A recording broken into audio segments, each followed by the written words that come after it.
پاکستان بمقابلہ بنگلادیش لومبنی ټیسټ میچ د دریمی ورځې لوبه نن اختتام پذیر شوه. دریمی ورځې پورې مکمل سکورکارډ به سره په دې ویډیو کې شریکوم. د پاکستان بالنګ الریډي شروع دی. په دویمه ورځ د پاکستان بالنګ شروع شو چې 12 اورونه پکې هم کړو. نن ټوله ورځ هم پاکستان بالنګ وکړو. چا پکې ښه وکټې ترلاسه کړي، چا پکې ښه بالنګ کړی دی. مکمل سکورکارډ سره شریکوم. د بنگلادیش د طرف کم کلاړي ښه بالنګ کړی دی. که تاسو د تصویر کې وګورئ، شاهین افریدي دا تصویر لږ تاسو له په سکرین باندې ښیم، تاسو لږ وګورئ او د په فټنس باندې تاسو لږ نظر واچوئ. خېټې له تاسو وګورئ، خېټې هم راوتې ده لږه معمولي غوندې، چونکې شاهین افریدي له په فټنس باندې کار کول زیات پکار دي. او شاهین افریدي له تر اوسه پورې په دې ټیسټ کې وکټ هم نه ترلاسه کړی. پیس کې هم لږ ډېر فرق شته دی. نو شاهین افریدي له پکار دی چې په خپل فټنس باندې فوکس وکړي. ځکه فاسټ بالنګ چې کوم دی دا ټول د فټنس حوالې سره چې فټ نه نو فاسټ بالنګ ته نشي کولی. پیس دستا هغه رنګ پیس نه وي. نو سکورکارډ طرف لزو په دې باندې بیا بعد کې ډسکشن وکړو. تاسو د سکورکارډ کاری په سکرین باندې بنگلادیش فرست اننګز کې 314 رنزونه کړي دي، صرف 15 کې لړیان اوټ، 448 رنز پاکستان کړي چې اننګز ډیکلیئر کړو.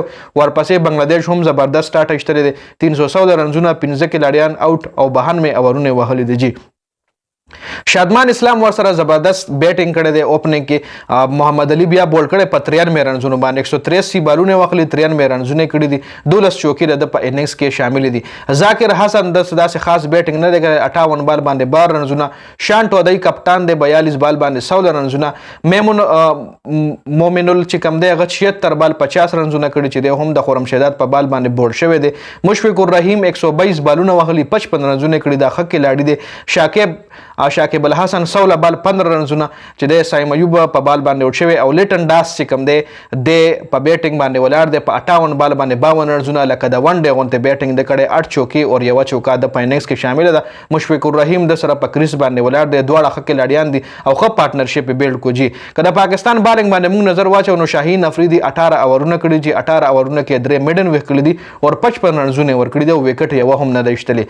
د نه علاوه بیا نسیم شاه 20 اورونه کې 77 رنزونه ورکړي دي، یو وکټ ترلاسه کړي او 4 اورونه د میډن ویک کړي دي. خرمشهداد 19 اوورو کې 47 رنز او 2 وکټې خرمشهداد ایستلي دي. سکسسفل بالر چې کومو د نننۍ ورځې هغه خرمشهداد. محمد علي 15 اوور 42 یو وکټه. هغه سلمان پکې هم 15 اورونه کړي چې 53 رنزونه ورکړي، وکټ نه دی ایستلي. سایم ایوب پکې 5 اوور کړي دي، یو وکټ ایستلي ده او 23 رنزونه ورکړي. سایم ایوب اکانومي لګا دا ون ډے غونته ده او وکټ ترلاسه راغلی ده او شاکب الحسن چې کوم دی د اوټ کړی دی.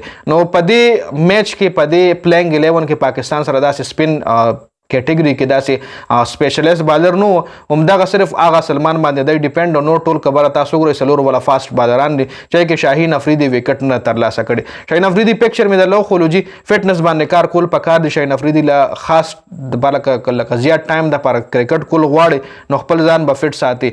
که تاسو د دنیا فاسټ بالران وګورئ، لکه تاسو میچل سټارک له وګورئ ځان څومره فټ ساتلی دی، فټس خو په غاړو بیخي شته نه.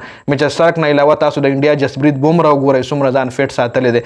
لکه فاسټ بالنګ چې کوم دا ټول آل اباوت از فټنس. چې فټنس یو کلاډي فټ ني نو هغه مطلب فاسټ بالنګ نشي کولی. نو دې حواله سره خپل رائے په کمنټ کې شریک کړئ. د ویډیو کتلو زیاته مننه جی. والسلام.